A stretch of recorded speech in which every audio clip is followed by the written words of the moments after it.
Okay, first of all, thank you so much for joining me today at REG Podcast. I'm going to be doing solo today and talking about something that I really wish I didn't have to talk about, but it is what it is. And, you know, as they say, um, if we always got our way in life, then, well, I guess things wouldn't be that interesting. One, and then two, we wouldn't need to learn very much about different situations or about ourselves or other people. So I guess this is a teachable moment, you can say. But so if you can see the description, this is about Johnny Somali and what's going on here in South Korea. And I don't want to spend too much time talking about some of the bad stuff that he's done. Suffice to say, it's very bad. And I'm going to show a few clips of some stuff that actually went down here in South Korea. But I'm not going to be dwelling on it. And I am going to present this in a very fair-minded and interesting way. I think this is definitely not to beat him up or to condone or justify anything that he's done, because I'm going to talk a little bit more specifically why it was so bad, the stuff that he was doing, but then also just try to shed light about, what it's like to be young and growing up. Because for me, even though I'm 40 years old, the time that I would have done something like this maybe wasn't too long ago. So yeah, let's just I'll get off right from the start. And I do want to share something. Just I'll do a quick screen share, and this is going to be very brief because I just want to show some of the most egregious things that he did. And so without further ado, I'll kind of walk through this for a second. But this is what we have here. So just try to follow along for a second. The monument. He also uploaded a video of himself pouring instant noodles on a convenience store table after an employee stopped him from drinking alcohol. As Somali's utter disrespect for proper behavior continued and criticism mounted, local police confirmed it was investigating his actions. So he was dancing with the statue, and it's not just any statue. We'll get to that in a second. We'll talk about specifically what he was doing. And then he was also like pouring ramen on it was pouring ramen all over the place in a convenience store.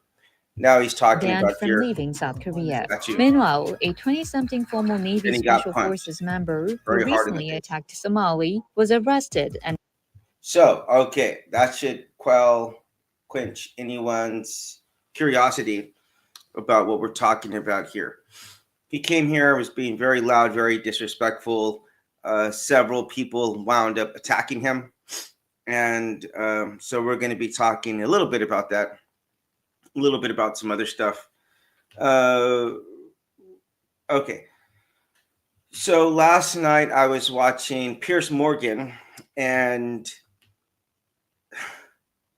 it's a really bad situation, and people are probably going to think that it's a little bit weird that I'm making this comparison right now, but just stick with me for a second. So there's this story of this 15-year-old girl. Her name was Amber Wright, and she wound up luring in her boyfriend, whose name was Seth Jackson at the time. It's very important. We always got to remember not just the killers, but the people that they killed.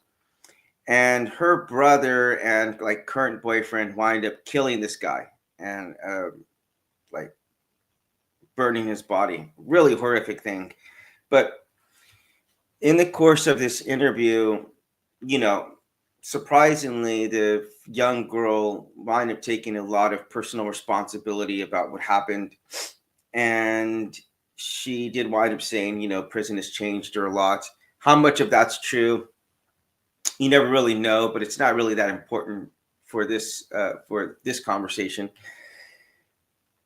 So essentially what happened is Piers Morgan was interviewing her, but he was also interviewing her parents and the parents of the person who was killed, Mr. Jackson.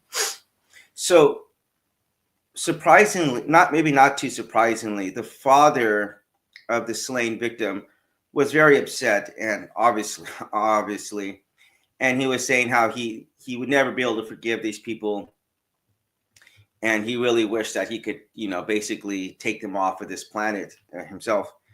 And the mom's response really caught me off guard, and this is why I'm starting here, because the mom said something that it took me a second to process it, because she says, like, okay, the very natural response of me is to want to have hatred in my heart and want to seek justice and all that.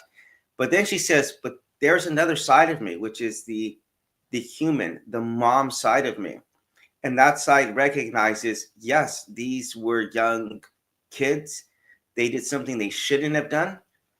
They were very young, very stupid. But the reality is that if I could take a step back, I could understand a couple different things. One, their mother is a victim in the situation as well. She's like, I lost one child. She's basically lost two children. Now, of course, you could say that, well, her mom, her mom could go visit, her and her brother. That is true. But to know that both of your children would never see the light of day again, I mean, that would have to weigh on you, as a mother. And so she was recognizing the problem that the mother was in, but she was also recognizing that, hey, in different circumstances, it could have been her son on the side of taking a life. And so you just have to kind of displace yourself for a second and try to imagine maybe what someone is going through from a different side. And that's not always going to be possible or easy. But I really do think in this case, this is not to give him any kind of outs or to say that this is in any sense of the word excusable, but just try to hear me out till the end, what I'm talking about, before you make any judgments one way or the other. But see, my problem with all of this is that this is bad to say this, that he is a victim in this as well, but that's just a reality, is that he didn't create the idea of going viral or the idea of being able to make a living, just off of making videos on the internet, being a quote unquote like influencer or all that. He didn't come up with any of this stuff himself. The guy is only like 25 years old. But the reality is that society, the way that the world is going, people are making a living by posting pictures or videos of themselves, and some of them doing so quite comfortably. And the reality is, though, whenever you have that many people around the world who would like to do this, I mean, it's an ideal job, but there's a lot of competition. There's going to be a lot of competition. And so as a result of that, people start doing stuff that I don't think that they would do otherwise, to try to get clicks, to try to get quote unquote clout and attention. And so this is just like the environment in which he was going on and growing up in, because if I think about this, I'm over 40 years old, and growing up at his age, this really didn't exist. So yeah, through college, I don't remember seeing anything even remotely like this. So I didn't grow up with this in my mind the way that he must have grown up with this in his mind as well. I just cannot be imagined being born in like 2000. I was graduating college in 2000, or high school, I'm sorry. So there's that, there's that element that people are trying to outdo each other. People are trying to, at the end of the day, shock. They're trying to shock and sensationalize everything. And to tell you the God's honest truth, the media is doing this as well. So this is not just, oh, these streamers are doing this. Well, you know what? A lot of these anchors, I'm not even sure if you can really call them anchors on some of these news stations. They're doing very similar clickbait type stuff. They're taking things out of context, clipping clips to make them seem a lot worse than they actually are. Now, again, this is not, he gets no free passes here, but I mean, this is just what we're growing up in. This is the world that we've inherited right now. And so, if he was born 50 years ago, this wouldn't even be an option that this could happen. There's that. If he was born in a saner time, this kind of stuff would just be frowned upon. And like, just imagine if we could take this technology back to the 1800s and you were to do some of this stuff like in real life, you literally just might get yourself into a duel and like killed over something like this. Like, literally, you just disrespect someone's heritage and their honor. You literally just might die as a result of that.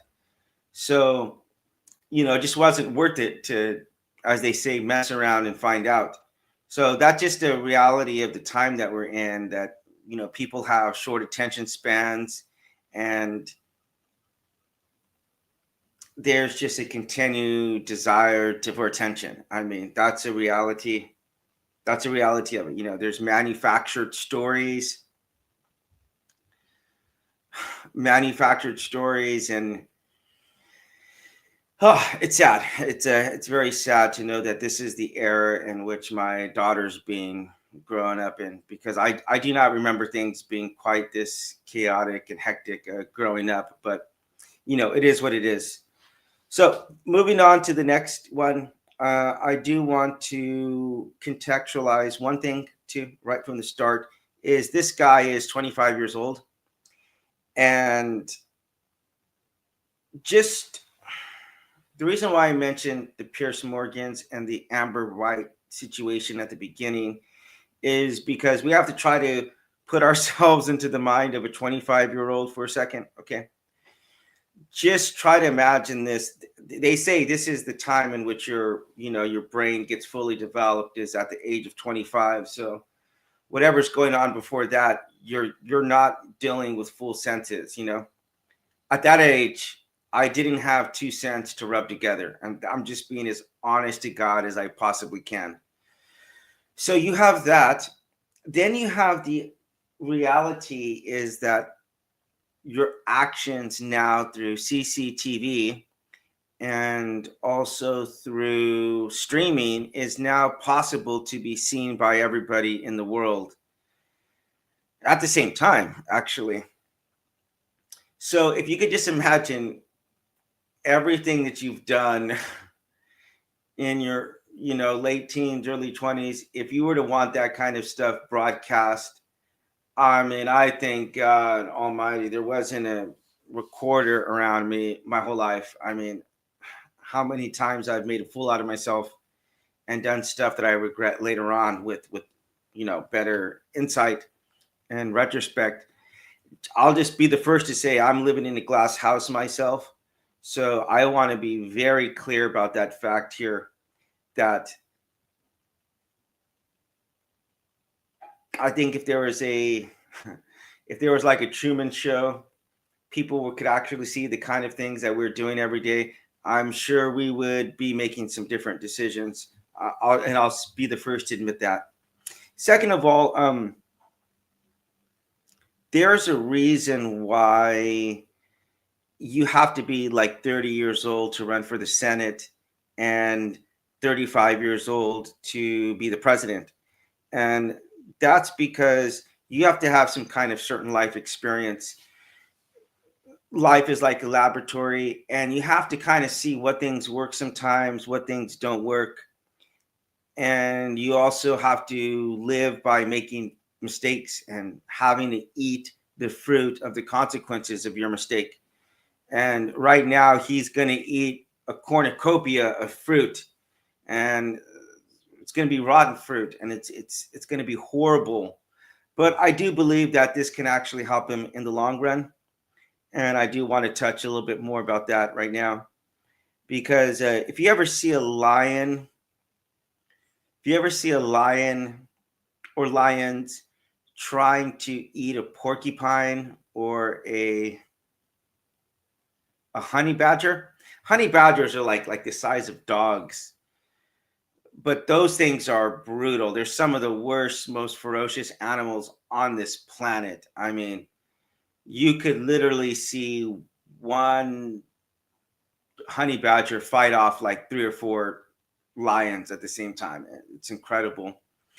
It has to do with the way that their body is, their skin, their claws, their teeth, and their body is just like really rubbery. So it's very hard for the animals to attack them.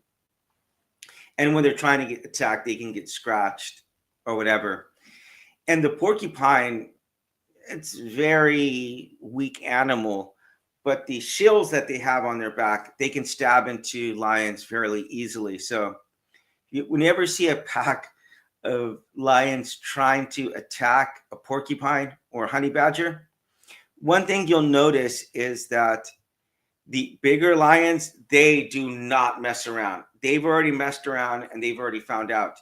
It's the young lions who are trying to mess around and trying to eat those things. And sometimes they can knock the porcupine on its back and then eat it. Or sometimes they can get lucky and kill the honey badger. But the reality is that the older lions have realized, even if I eat this meal, even if I kill this enemy, I'm going to suffer so much as a result of that. It's not worth going and messing around and getting cut for this meal. It'd be much easier to just go kill a zebra or a deer or whatever. So running with this theme, there's this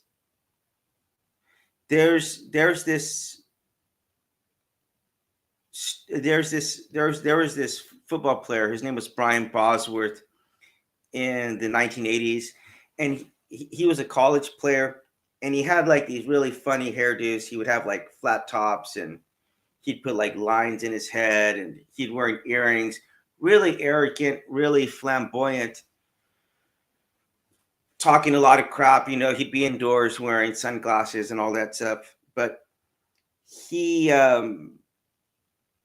made it to the NFL, and then he just I think he wound up getting hurt, or just realized that, man, I might have been the man in college, but I am not nearly as good as I thought I was going to be when I'm facing people that everyone is better than me, And so, I mean, there's this famous story where he tried to tackle Bo Jackson from the Raiders, and Bo Jackson carried him into the end zone.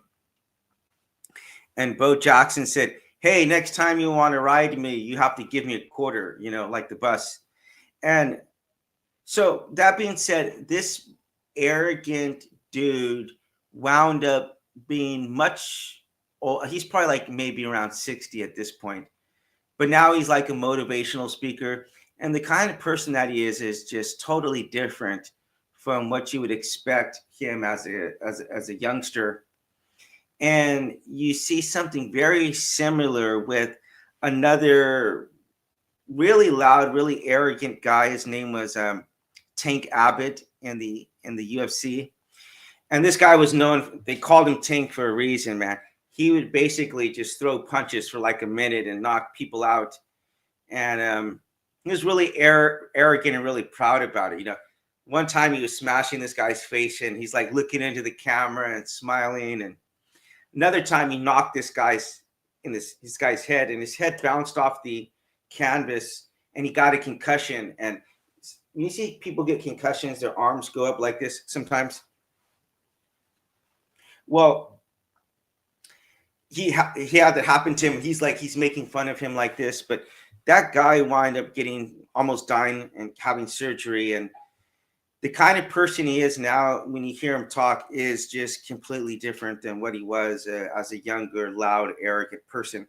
So I'm giving some context here because it's very easy to say, well, this guy's just a total asshole and he should be locked up for the next 30 years. And a lot of people are saying this, and I understand this.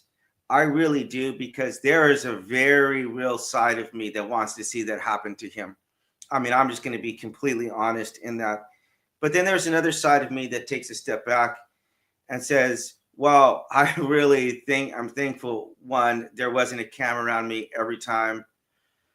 Two, if I could go back and speak to my younger self, I would have compassion towards him and understand that he was lost. He was lost and on a journey. And I I would basically tell myself that, look, you are going to find yourself at one point, and you are going to be a lot more comfortable with yourself at a later stage of your life, and and also stop being such a jerk. I think I might have told myself that, but the reason why I'm saying this is because I met a 20-year-old guy one time, and the guy had his head really screwed on right, and he told me, I told him, I was like, man, I'm really shocked by you that you're 21 years old, and he just had like a good sense of seeing the world.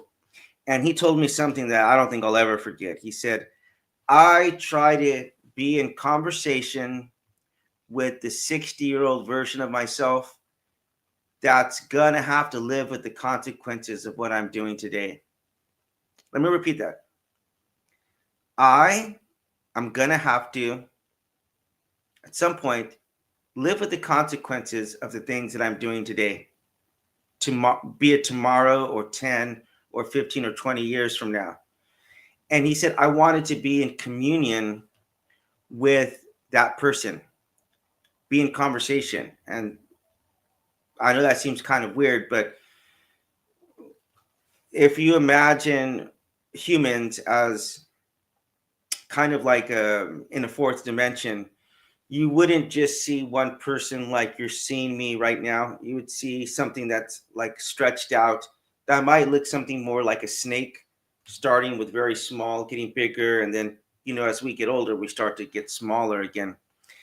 But it might look like this snake type figure, and that's us moving through time. And as we move through time, we learn things and we also forget things. A lot of people don't really give enough credit for that, to understand that sometimes we learn a lesson and we need to learn it again and again and again and again.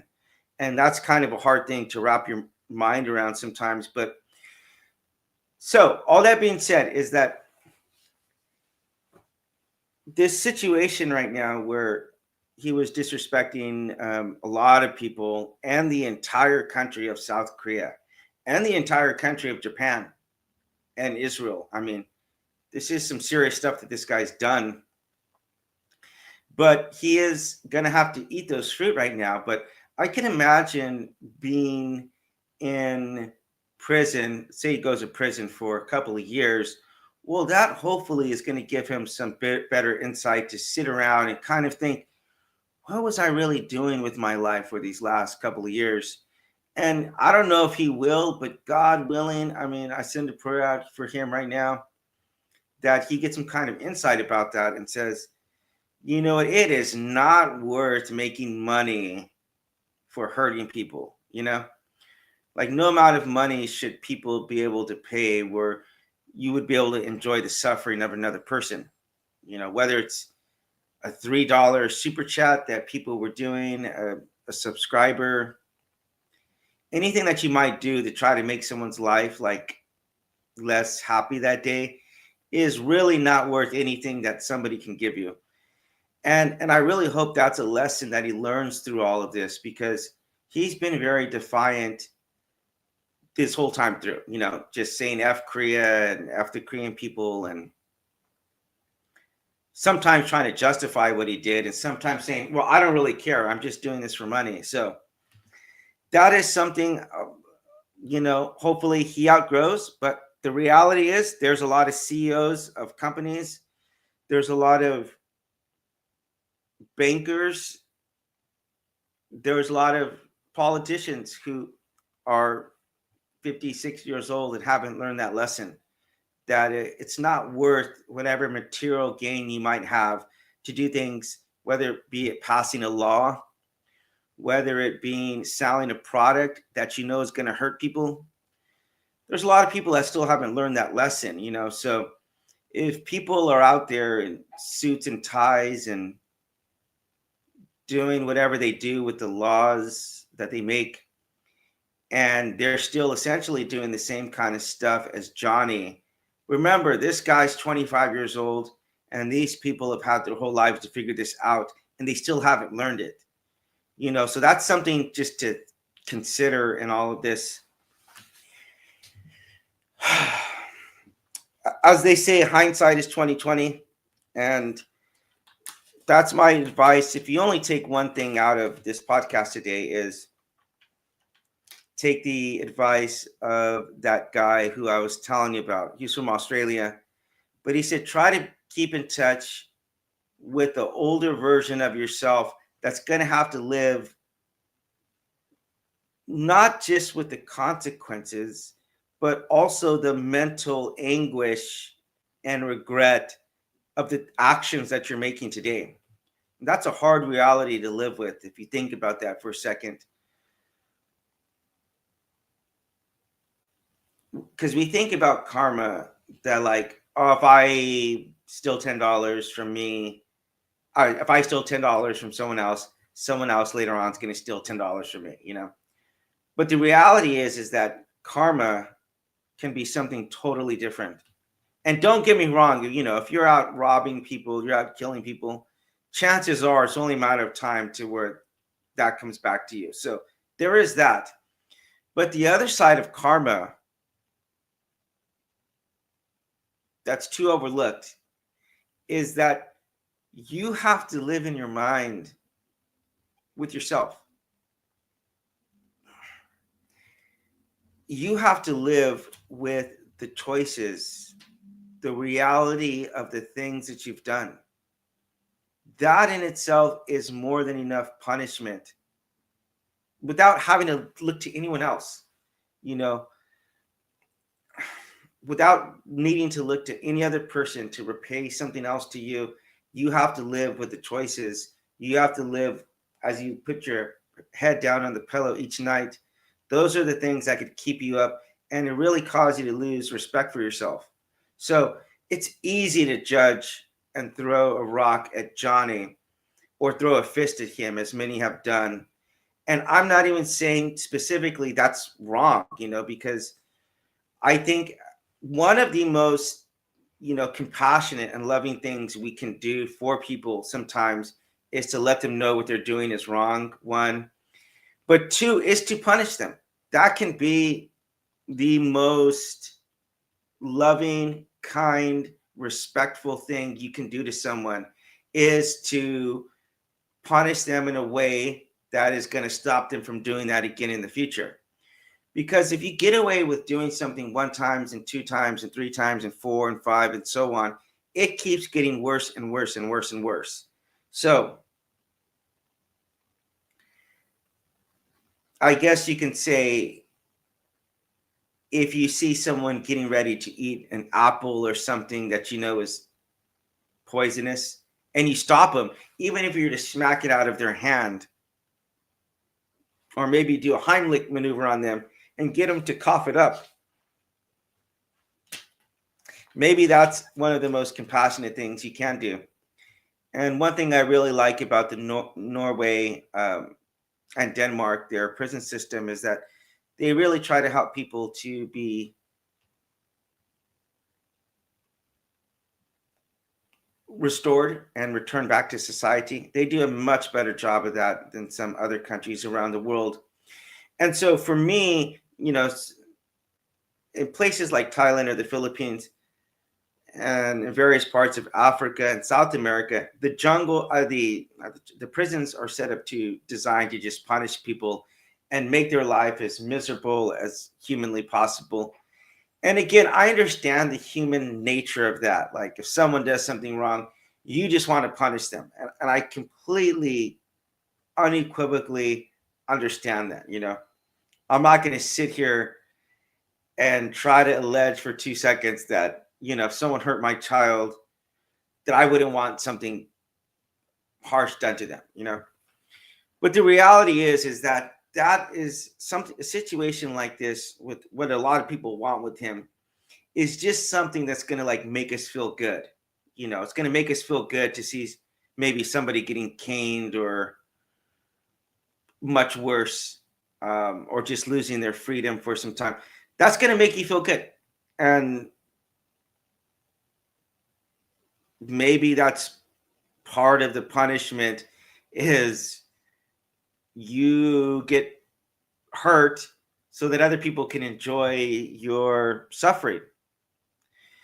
I mean, that's a reality. If you're crimes in general, you're doing something that is in some way or another directed at hurting another person. And obviously, you're getting some kind of satisfaction from this, whether it's a personal feeling or a financial benefit or a feeling of like just superiority or whatever people, all the reasons why people might do stuff. But the crimes basically come down to that. So, if you're doing something and, people are going to get hurt as a result of that, I mean, that's a kind of a beautiful poetic justice right there. People getting a kick out of your abuse or demise. There is a side of that. I mean, I'm not going to lie and say seeing him getting punched didn't feel good for a second. I mean, I'd be a flat out liar to say that wasn't rewarding. But the reality is, though, is that the person who attacked him, which you could see, this guy's really short dude. He's like 5 foot tall. He got punched. You can see him going flying back. But now that guy's in legal trouble himself. That guy can get sued now. That guy can get, some consequences in the future. Maybe not getting certain jobs or maybe having to serve some time in jail.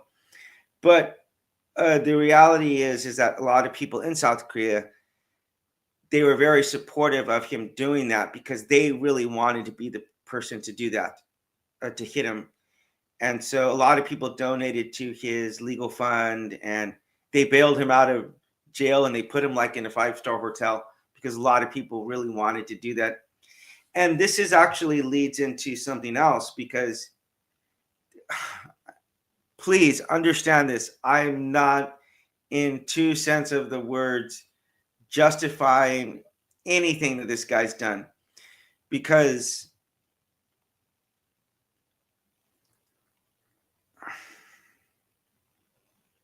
some of the stuff was just so overboard, so outrageous. I mean, some of the stuff I can't even repeat it. I mean, literally, you can't even repeat some of the stuff that he was doing. So, but the reality is, though, is that people were paying him to do stuff.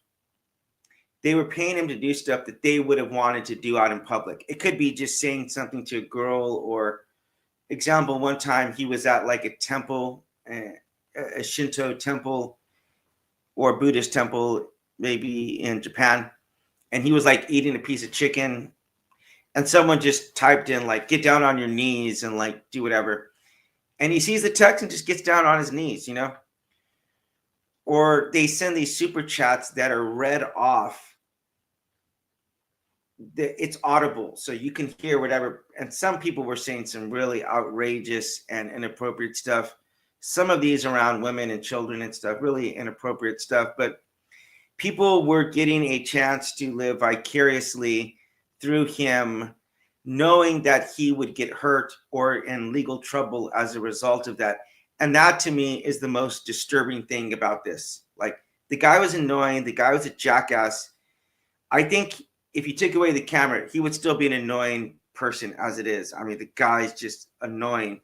But I don't think he would have done, and I could be wrong here. This is just my own personal opinion. I don't think he would have done half the stuff he did had there not been people there egging him on, financially supporting him, and giving him ideas to do stuff. A lot of stuff he was doing was just ideas and people sending him money and say, do something really stupid, And there's this horrible case of this Russian guy. It's called IRL streaming, in real life streaming. Somebody paid this guy to beat up his girlfriend, like throw her out in the snow. And as a result of that, his girlfriend wound up freezing to death outside. And the guy was streaming it the entire time, even when the police came to revive. How people can get a kick out of this is just beyond me. But I mean, this is a reality of situations that we're facing. So it's not like this is not a pass for him, but it's also saying, hey, this is just a symptom of this bigger illness that we have, an illness that gets people not feeling empathy towards each other. There's this great quote by Dale Carnegie, and I'm probably going to butcher it, but it says something to these effects, that it is the person who doesn't care about how his actions affect another person. It is that person who can do the greatest amount of damage on the planet. And I wish I had the whole quote right now because it's a brilliant quote. Maybe I'll try to find it right now. In fact, I will try to find it. But that's a reality, is that it's empathy. In my book that's coming out now very shortly, Why Race Doesn't Matter, I basically say that empathy is the number one way that we have to fight racism, because no one in the world wants to be judged for things that we have no control over. And yet we will very easily judge and condemn and or hate people for things that are out of their control, things that they were born into. So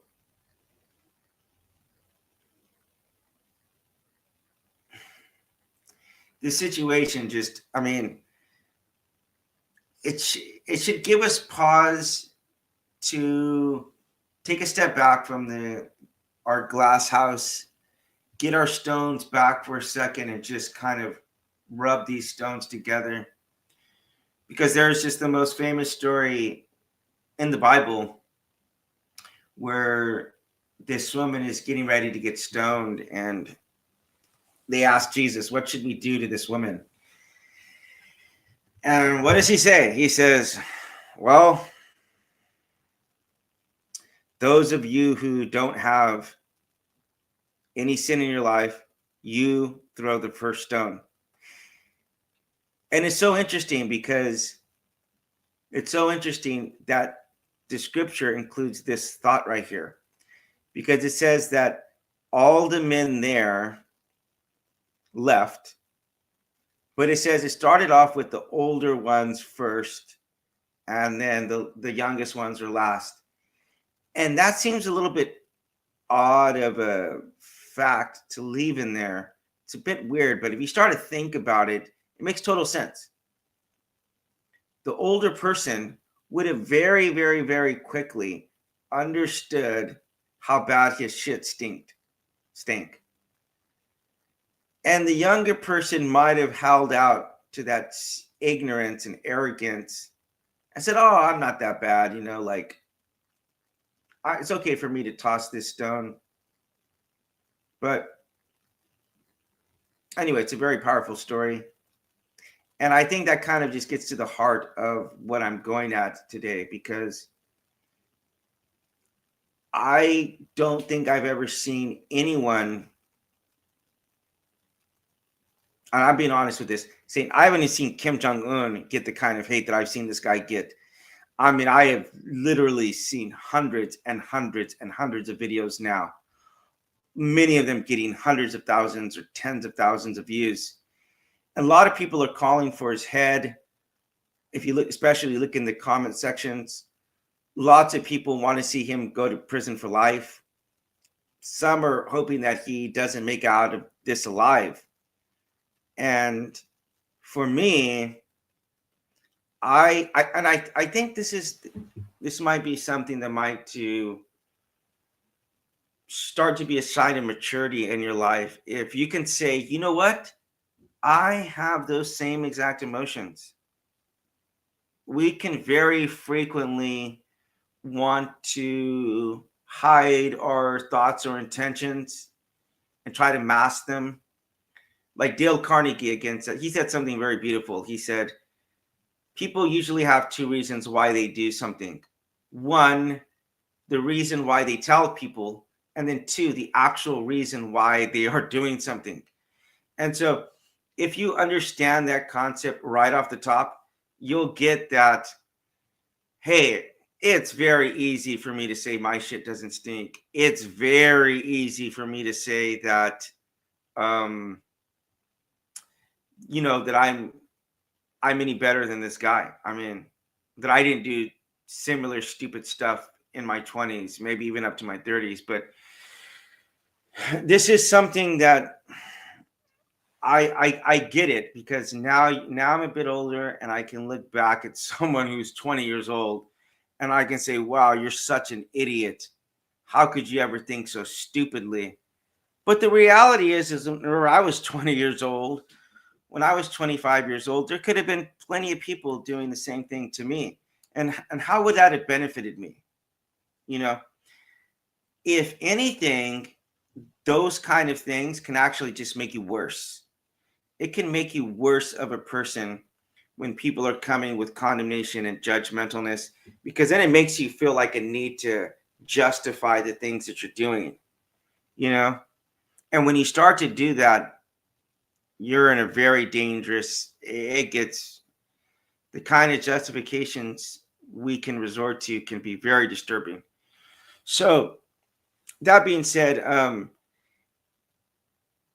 so I recognize in all this that that's something I can do to try to make myself feel better about the stuff that I've done in the past, or the stuff that I still do in the present, and I may be one of the few people who are willing to get in and say this, but it's the truth, it's the truth that had I been streaming a lot of stuff I've done, good God, I mean, I know that a lot of people would have thought a lot worse than me and wanted to see much worse punishment done to me.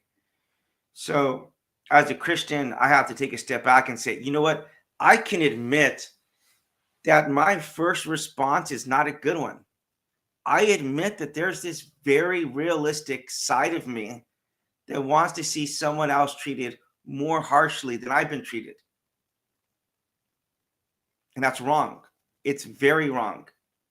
We think justice for you, but mercy for me. And I don't know, I've heard different things said about whether he's Jewish or Muslim,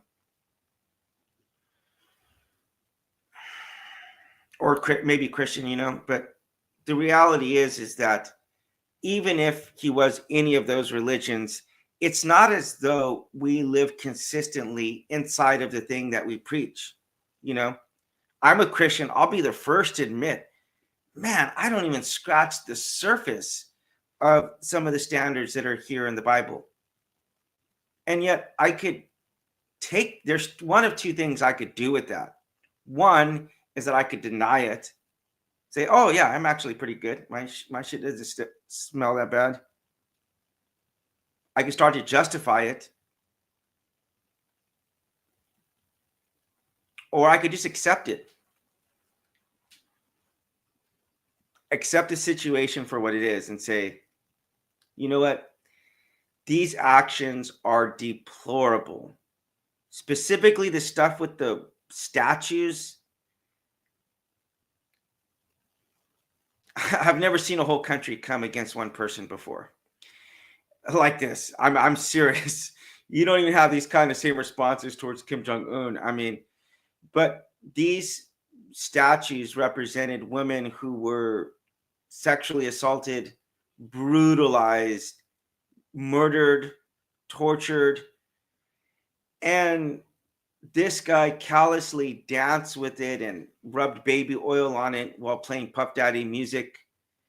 Just did something, the equivalent of, like, if I just imagine like going to Auschwitz and like taking out a bunch of ash and like start rubbing the ash on it, would be so offensive, so over the top, so brutal. And for me, that is the saddest part of this whole situation,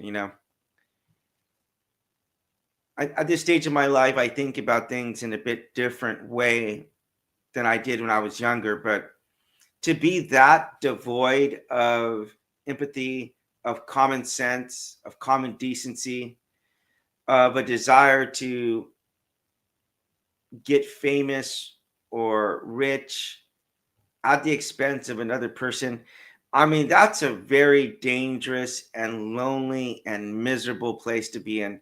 Um, I gotta say, flat out, I feel horrible for this guy. Part of it, you would have to say, is bad upbringing.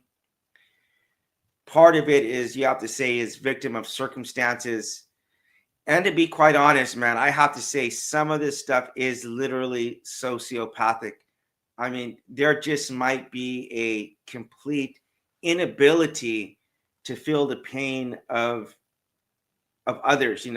Psychopaths, sociopaths, they have this in their mentality. Like it's hard or difficult, maybe impossible, for them to actually have those kind of emotions. They just can't distinguish. The other person is actually a me, is another version of me. And if you could just think about this for a second, imagine switching spots with someone, and imagine you are in their body and you're physically looking at yourself. How would you actually treat yourself? You know, I think if we can really wrap our minds around that aspect alone, I can't imagine half the things that we do would we do without thinking about it. One, or two, just reevaluate the kind of things that we do and think on a daily basis. I mean, there's this horrible case of these people in the Ukraine almost 20 years ago. They were called the Deportation maniacs. It's maybe about 15 years ago, 10, 15 years. But these guys, they murdered something like 21 people in like 20 days. I mean, it was ridiculous. And they were unfortunately filming it, putting it online. And while they were doing this, they were just laughing about it, having the best time of their life. And obviously, I think there's some really bad mental health, psychopathy at play here. And I don't even know if this would have helped them. But just imagine if you could have pressed pause and switched bodies with the person who's laying there on the ground who you're doing this to, and just felt that pain, that hopelessness, that fear that they were inflicting onto these people. I don't know. Maybe that wouldn't have affected them, but I wonder how it would have affected them to switch spots. You say, time out. We're going to switch spots right now. Bodies. You're going to have this tool that you're using to hit this other person, but now you're going to be hitting down yourself in their body. What are you going to do now?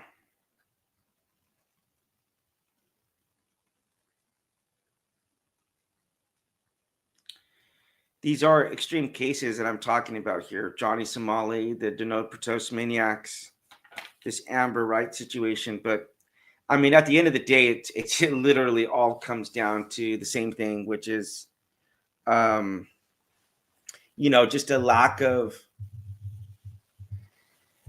thought about other people. And luckily, this guy wasn't doing anything to like really, really physically hurt people. I mean, you could say there's definitely the emotional and mental side of it. That is wrong. Again, none of this is to justify one iota of anything that's happened. I have to be very clear about this because people might hear this message and take it the wrong way. So I'm very clear now to represent what the actual side is that I am saying. I want people to understand really what I'm getting at. And there's a lot of things at play, though. Just imagine if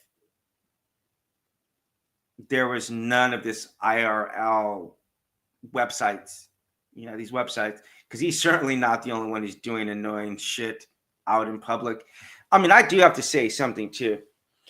I am a sucker. I'm a sucker for pranks and shows like Candid Camera, Punked, stuff like that. I really like watching stuff like that.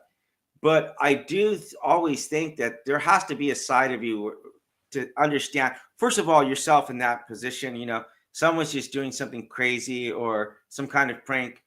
You should be able to laugh about it afterwards.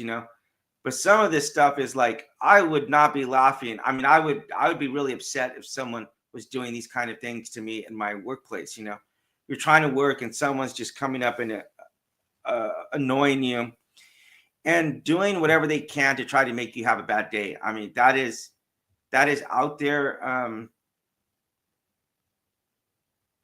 I have seen some of the videos where they're pranking people and, they could say afterwards, oh, this is just a prank, and the person will laugh about it. But then you'll definitely see some times where there'll be people who are like, I don't care if this is a prank, man. There's been people who've got shot afterwards. They expressed, maybe it made some of these people even more angry after they explained, oh, I was just doing this for a video.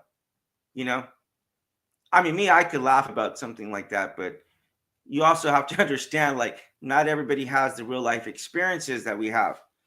There could be people who were, emotionally and verbally abused as a kid, and the kind of things that you're openly saying towards them could trigger them, So there's that element to think about. So I do want to just close off with this quote from Dale Carnegie, and I hope I can find it. I'm going to try to find it real quick.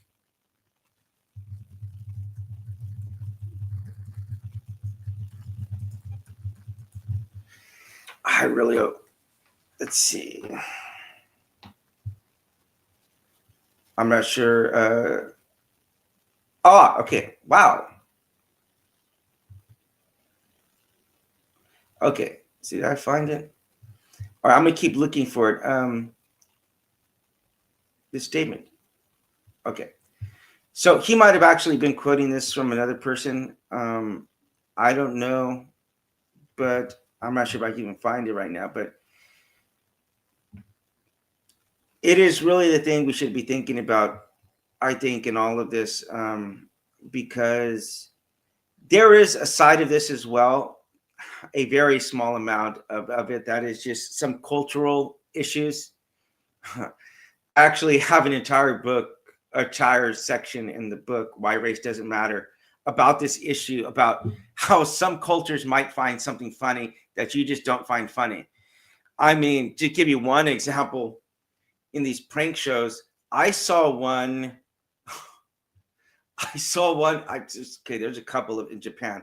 Japan makes some really crazy shows and videos and stuff, but one of them, these robbers come in to rob a bank, and these guys have all of these bullet exploding things, and they come in and shoot them up, and they're just all dying. They kill all these people, and one of these guys is hiding in the corner, and then they all come out it was just a joke, and the guy's just terrified. I cannot, in any sense of the word, imagine that happening in America, Or there's another one, which, this is funny as hell, but I can imagine this would have been a lawsuit in America. Listen to this. This is going to blow your mind to pieces. Maybe I'll show it real quick right now. But basically, there's a porta potty, and you get down there to take a poop. And then the thing just opens up and it puts you up. So you're sitting there with your butt exposed, taking a poop, and all these people are just looking at you now. And you could get really badly sued for that in America. And I thought it was funny as hell. But man, when I think about that, and with a little bit of thought, that would be so horrific and embarrassing to experience that and to have your image all over TV, One It's a little bit more creative than that. These guys got in these massage chairs. I got to pull up just one or two of these right now to show you this, because this is just an example of one, people finding different stuff funny in different cultures, because there is that side of that, there is partially that side of that in this whole situation. But then there's the reality of, again, just try to think of yourself in that situation. But this is going to sound too fake, but I swear to you, because I'll pull it up right now. But they're on a mountain. They're on a mountain, and these people get these massages in a chair. And the Japanese are technologically advanced. They rig this recliner up so that it can turn around. The backside opens up, and they put some kind of rocket on the back of this recliner, and it's going down a mountain. And these people only have towels wrapped around them, Now, watching that, it is funny as all hell, man. You probably think I'm making this up, so I got to show you this clip right now. But that's an example of something that, like, I bet a lot of Americans would be like, that is horrifying, And I don't think a lot of what this guy was doing, you could blame it at all with cultural issues, because there's an element of he's just trying to make money out of this. So there's that element. And then there's the other element of just doing deliberate, intentional harassing of people. And that is not going to be acceptable in any culture. To try to blame cultural differences on that is completely off base, completely illogical. And anybody who's doing that or is a sympathizer of him who's alleging that, you really should be ashamed of yourself. Because yes, is there different kinds of humor? I mean, you go to the UK, yes, they have a different sense of humor. I'll admit that. You can watch some Korean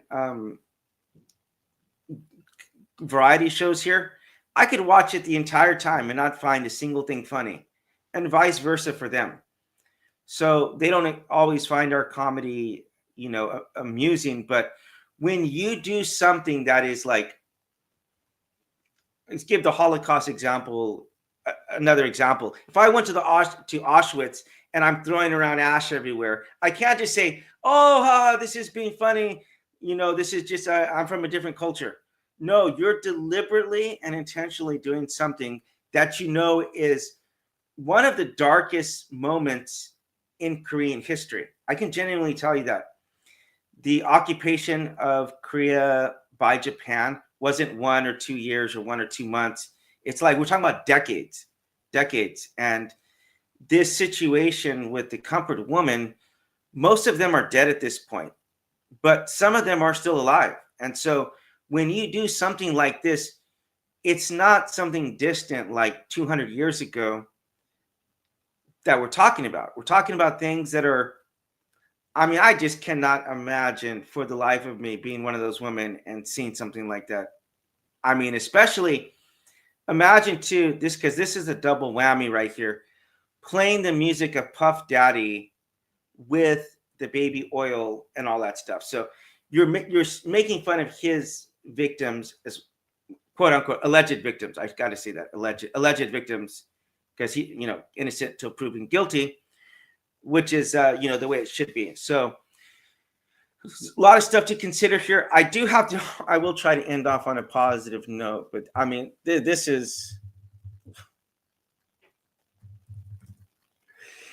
is yeah. Sometimes sometimes I've gone through some difficult times in my life, and sometimes I watch Japanese game shows, because the kind of stuff that they do is just absolutely hilarious. But okay, here we go. I've teed this up. This might get me demonetized, but it's okay. It's funny as all hell. All right, here we go. You probably thought I was making this up, but look at this. Okay, so some of them are just throwing them backwards. Okay, this one's a bit different. Again, I might have laughed about that one. But they take it to the next level, right? There we go, mission 2. I mean, imagine how terrifying this would be right here. Have the Japanese rig up some technological device like this. But yeah, anyway, in a different stage in my life, I went through some really bad depression, and actually watching these shows helped me out just to laugh and to blow off some steam. It's rotating. Look at these rockets that they put in the back.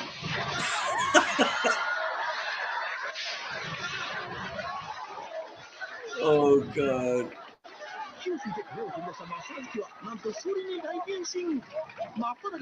This is surreal. This is surreal.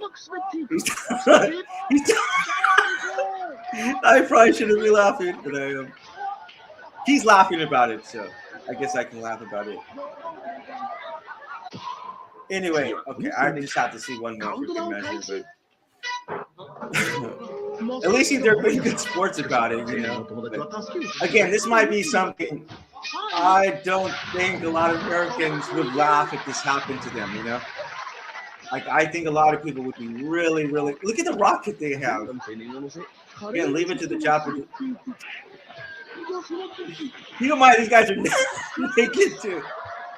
Okay, all right, that's enough of that. All right, you get the point. You get the point. There's some cultural issues here, but at the end of the day, just try to be respectful and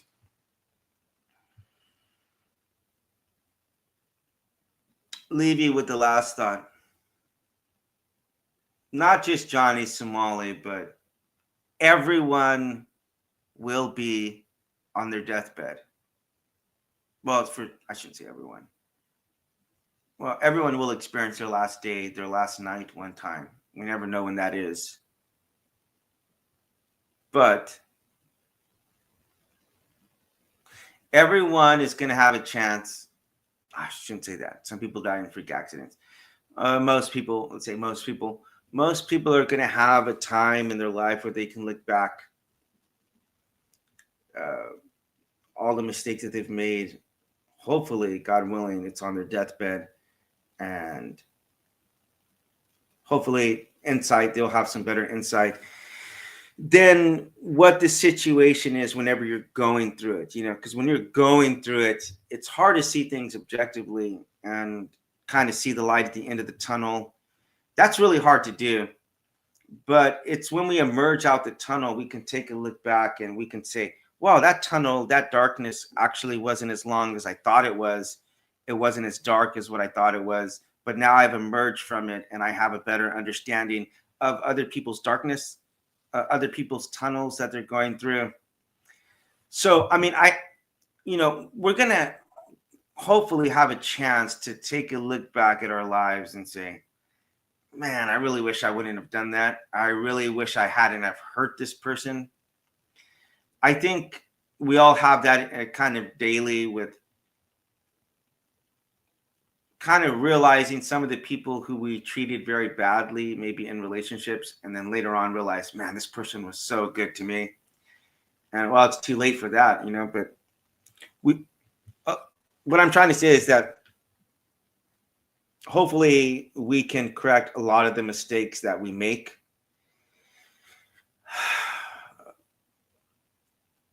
Hopefully we can correct course on some of the other stuff.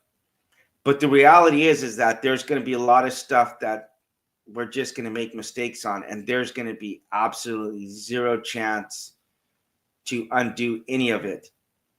And try as we might, there might be situations in which we cross certain lines with people that you cross one line and you will either never get their trust back, you will never get their respect back, or you may never see them again as long as the both of you shall live. So think about that, man. I think we should all learn from this lesson, what I'm saying. I think Johnny Somali, yeah, he's a butthead. He's an ass. I was an ass at that age. I'm sure a lot of people say about me, I'm still a jackass. So that's a reality that, hey, there are people probably still thinking about me now. So,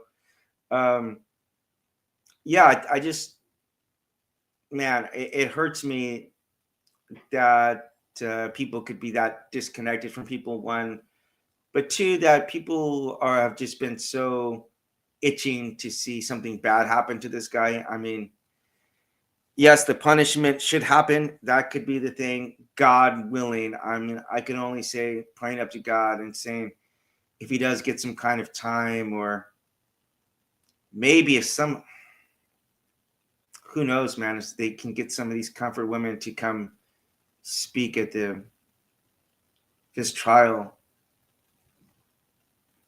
about the true pain that this has caused. I would hope that hearing those kind of things, would reevaluate your life choices, and maybe if he has a couple of years to sit there and kind of, mull this over, and having some things taken from him, maybe that's one of the most compassionate things you can do, is to try to say, hey, you know what, this is not a way you should be living your life. This is something that needs to stop. And for a lot of us, we don't get that because I think most people don't go to jail, so or prison. But just try to keep that in mind. If you're a Christian, I genuinely urge you to. I have been praying for him, because I just know what it's like to be in that much darkness. I mean, I know probably better than most. So it's, try to do that. Try to have a good sense of perspective, because if you take the perspective of also considering your own sins and your own shortcomings and the mistakes that we've all made, it'll just give you a little bit pause and just to try to rethink about things from a different light. So that's all I want to say for today. Thank you for joining. Please give us a like and share. I really hope this message can go out to more people, because, yeah, we need a paradigm shift. We need a cosmic shift of just the way we evaluate everything, the way that we're thinking about situations. I think it can be really off base. And some of the solutions that we might have, some people obviously thought it was a good idea to just walk up and punch this guy in the face. And now they're going to pay the consequences for that. So it's best in these kind of situations, definitely let the cops handle the situation and make the reports if you would happen to see this guy around, anyone here in Korea. Because they're a lot more equipped to be able to handle it. And you never know yourself, you might get hurt, you might hurt someone else in the process, or freak accidents happen. You hit someone, they fall down, die. I mean, there's one scene where he was getting pursued by some people and he ran out into the street, and how there very well might have been like some drunk driver going across and just killed them both. So these kind of things, you don't want to